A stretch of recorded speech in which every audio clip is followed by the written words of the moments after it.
அனைவருக்கும் வணக்கம். திருக்குறள்.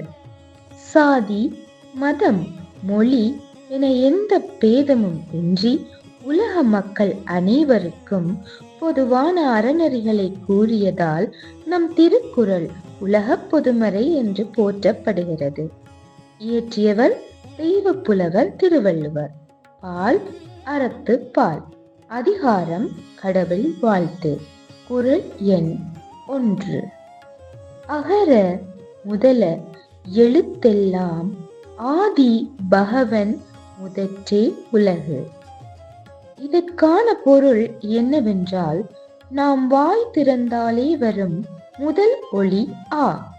தமிழ் எழுத்துக்கள் எல்லாம் ஆ என்ற எழுத்தை தங்களின் தொடக்கமாக கொண்டுள்ளன. ஆ இல்லாமல் எந்த எழுத்தும் இயங்காது. அதுபோலவே இந்த உலகம் இயங்குவதற்கும் உலகிலுள்ள உயிர்கள் அனைத்திற்கும் அந்த ஆதி பகவன் ஆகிய கடவுளே தொடக்கமாகவும் முதன்மையாகவும் இருக்கின்றார். கடவுளை முன்னிறுத்தியே இந்த உலகம் இயங்குகிறது என்பதை திருவள்ளுவர் இக்குறளில் அழகாக கூறியுள்ளார். நன்றி.